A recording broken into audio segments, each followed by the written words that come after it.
जैसे मैंने यहाँ पे सिमिलर क्वेश्चन यहाँ पे लिखा है, जैसे अभी जो हमने प्रॉपर्टी पढ़ी है x square minus 3x plus 2 upon x minus 1 x approaching to 1। तो लिमिट के सवाल में पहला काम क्या, लिमिट डाल के देखो तो क्या आ रहा है 1 माइनस 3 प्लस 2 अपॉन 1 माइनस 1। मतलब न्यूमरेटर कहाँ अप्रोच कर रहा है जीरो को, और डिनोमिनेटर भी क्या अप्रोच कर रहा है जीरो को। ये कौन सा केस आ गया, इनडिटर्मिनेट केस आ गया। सॉल्व करने का तरीका क्या होता है, इसको फैक्टर कर दो x-2 x-1 upon x-1 x approaching to 1, x-1 से x-1 कैंसिल, क्या आया x-2। लिमिट के सवाल में एक स्टेप भी करो तो उसके बाद लिमिट लगा के तुरंत चेक कर लो। तो रिजल्ट कहाँ अप्रोच कर रहा है -1 को। तो आंसर क्या आ गया, आंसर इज -1। आई होप सबको यहाँ तक समझ में आया होगा। जैसे एक क्वेश्चन और ले लो, x³ minus x square log x plus log x minus 1 upon x square minus 1 x approaching to 1। अब ये सवाल है, अब यहाँ पे x इक्वल टू 1 लिमिट डाल के देखो तो क्या आ रहा है 1 माइनस 0 लॉग 1 क्या हो गया 0 प्लस लॉग 1 हो गया 0 माइनस 1 अपॉन 1 माइनस 1। तो न्यूमरेटर भी 0 को अप्रोच कर रहा है और डिनोमिनेटर भी 0 को अप्रोच कर रहा है। तो क्या करें, ट्राई करते हैं इसको फैक्टर करने की। तो x³ -1 लिया एक साथ, और फिर log x कॉमन ले लिया, तो क्या बचा x square minus 1 upon x square minus 1। अगर आप गौर से देखो तो x माइनस 1 न्यूमरेटर में कॉमन आ रहा है, तो अंदर क्या बचेगा x square plus 1 plus x, और ये बचा, फिर minus log x x plus 1, और यहाँ फैक्टर क्या हो रहा है x प्लस 1 एक्स माइनस 1, ये और ये कैंसल। अब हमने एक स्टेप कर लिया, फिर लिमिट डाल के देखो तो क्या आ रहा है 1 प्लस 1 प्लस 1, और ये आएगा 0, और नीचे क्या आ रहा है 1 प्लस 1। तो क्या आंसर आ रहा है 3/2। आई होप बच्चों सबको समझ में आया होगा। ठीक है बेटा, तो अभी तक हमने यहाँ पर आपको 3-4 क्वेश्चन लगा के दिखाए जहां पर सिंपल 0/0 का केस बन रहा था, और हमने वहां पर फैक्टर करके प्रॉब्लम को सॉल्व कर लिया। अब जैसे अगली प्रॉब्लम यहाँ पे उठाई, under root x plus a minus under root x upon a, और एक्स ए अप्रोचिंग टू 0 डाल दिया। क्या डाला, a approaching to 0। I hope clear सबको यहाँ पे, ए अप्रोचिंग टू 0। अब ए इक्वल टू 0 सवाल में डाल के देखो तो ऊपर क्या बन रहा है, ऊपर भी बन रहा है 0, और नीचे भी क्या बन रहा है 0। तो ये 0/0 मतलब इनडिटरमिनेट केस आ गया। तो क्या करें, यहाँ फैक्टर तो हो नहीं रहे, तो यहाँ पे क्या करें, यहाँ एक बार रेशनलाइज करके देखते हैं।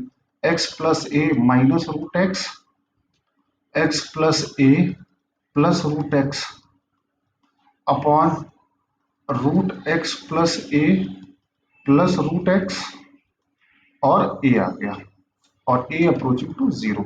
अब ये a प्लस बी और a माइनस बी फैक्टर हो गए, तो क्या है ए स्क्वायर माइनस बी स्क्वायर, और नीचे क्या आ गया x plus a plus root x, और ये a आ गया, x से x कैंसल, a से a कैंसल, तो कितना आ गया 1 अपॉन एक्स प्लस ए और रूट एक्स। अब a अप्रोचिंग टू 0 डाल दो सवाल में, तो कितना आ रहा है root x plus root x, तो आंसर आ गया 1/2 रूट एक्स। सबको समझ में आया, क्योंकि ये भी 0/0 का केस था। तो वही आपको सिखाया कि या तो प्रॉब्लम में 0/0 का केस आएगा तो या तो फैक्टराइज करो, या तो आप उसको रेशनलाइज करो, ये सब करके आपका आंसर आ सकता है। लेकिन प्रॉब्लम का पहला स्टेप होता है कि आप लिमिट को डाल के देखो कि ये कौन सा केस बन रहा है। आई होप सारे बच्चों को यहां तक क्लियर है। अब जैसे बेटा मैंने एक प्रॉब्लम लिखा ऐसे, mod x minus 7 upon x minus 7 x approaching to 7। x जब 7 को अप्रोच कर रहा है तो न्यूमरेटर भी 0 को आ रहा है और डिनोमिनेटर भी 0 को अप्रोच कर रहा है, मतलब इनडिटरमिनेंट केस है यहाँ पे। अब इनडिटरमिनेंट केस में अगर यहाँ पे गौर से देखना, left hand limit, left hand limit का मतलब क्या हुआ, x 7 को तो अप्रोच कर रहा है, मतलब x क्या है, 7 से थोड़ा छोटा। x 7 से थोड़ा छोटा है तो x की जगह पे मैंने क्या डाल दिया, 7 माइनस एच। x चूंकि 7 से थोड़ा छोटा है तो मैंने एक नया वेरिएबल डाल दिया x equal to 7 minus h, where h is approaching to 0। मतलब थोड़ा समझना, x की जगह पे क्या डाला, 7 माइनस एच माइनस 7, समझ में। और नीचे क्या है, x की जगह पर 7 minus H minus 7 plus 7 minus 7 plus 7 minus 7, और लिमिट आ गई h अप्रोचिंग टू 0। तो ये क्या आ गया, mod minus h upon minus h, h approaching to 0। अब मॉड माइनस एच का मतलब क्या हुआ, h upon minus h, h से एच कैंसिल, क्या आंसर आ गया, -1। अगर यहाँ पे राइट हैंड लिमिट लेने जाओ तो x की वैल्यू क्या होगी, 7 से थोड़ी बड़ी वैल्यू, मतलब x equal to 7 plus h. तो यहाँ पे डाला सवाल में 7 प्लस एच माइनस 7, और नीचे क्या डाला, 7 प्लस एच माइनस 7, ये और ये कैंसल, और h अप्रोचिंग टू 0। तो क्या आ गया, मॉड h अपॉन h। अब मॉड h का मतलब h अपॉन h, क्या आंसर आ गया, 1। तो LHL is not equal to RHL, मतलब limit is not existing at x equal to 7। सबको बात समझ में आई कि नहीं, लिमिट इज नॉट एग्जिस्टिंग। जैसे अगर हम यहाँ पे ग्राफ की बात करें तो जब x 7 से छोटा है, when x is smaller than 7, तो क्या आंसर आया, -1। -1 का मतलब जब x 7 से छोटा है तो वैल्यू क्या आ रही, -1, मतलब इधर की तरफ जा रही है ना। ये अगर मान लिया मैं y इक्वल टू -1 मान लूँ, करेक्ट। और जब x 7 से बड़ा है, मतलब 7 प्लस, तो वैल्यू कहाँ पहुंच गई, वैल्यू पहुंच गई y इक्वल टू 1 पे पहुंच गई। तो क्या बोलेंगे, limit does not exist. I hope clear है सारे बच्चों को यहाँ तक। अब बेटा इसके आगे का, जैसे अब आई थिंक ये तक सबको कहानी समझ में आ गई होगी यहाँ तक कि ये प्रॉब्लम यहाँ पर कैसे आगे बढ़ी। अब जैसे एक फॉर्मूला आ रहा है, एक फंडामेंटल फॉर्मूला है, जैसे एक फॉर्मूला लिख रहा हूँ मैं, इस चैप्टर का पहला फॉर्मूला लिख रहा हूँ। जैसे x की पावर n माइनस ए की power n upon x minus a, x approaching to a. x कहाँ को अप्रोच कर रहा है, x is approaching towards a. तो लिमिट का सवाल है, तो पहला सवाल है, तो अब क्या करेंगे, x इक्वल टू ए सवाल में डाल के देखा तो क्या आया, a की पावर n माइनस ए की पावर n अपॉन ए माइनस ए। मतलब न्यूमरेटर भी जीरो को अप्रोच कर रहा है और डिनोमिनेटर भी जीरो को अप्रोच कर रहा है। तो अब अगर इसको वैसे सॉल्व करने के दो तरीके हो सकते हैं, लेकिन मैं इसको अगर एक तरीके से समझाने की कोशिश करूं, आपको जैसे फॉर्मूला पढ़ा होगा आप लोगों ने, ए क्यूब माइनस बी क्यूब का फॉर्मूला, तो क्या आता है, एक्स माइनस ए, फिर क्या आएगा, x square plus a x plus a square.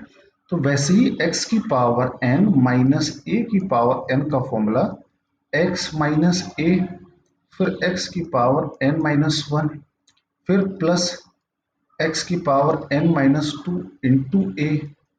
X की पावर धीरे धीरे रिड्यूस होती जाएंगी और a की पावर धीरे धीरे बढ़ती जाएगी, तो ये लास्ट में आएगा a की पावर n माइनस वन। तो अब अपॉन में x माइनस ए है, तो यहाँ पर भी अपॉन में क्या आ जाएगा, x माइनस ए आ जाएगा।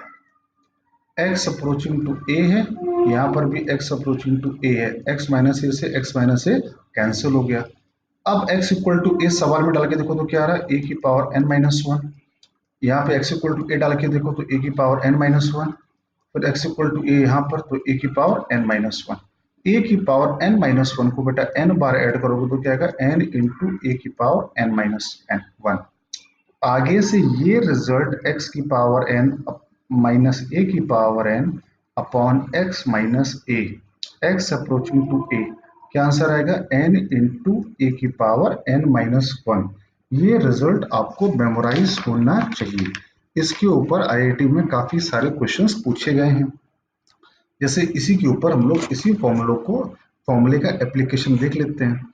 जैसे एक सिंपल सा सवाल मैंने लिखा कि x की पावर 9 माइनस 2 की power 9 upon x minus 2, x approaching to 2।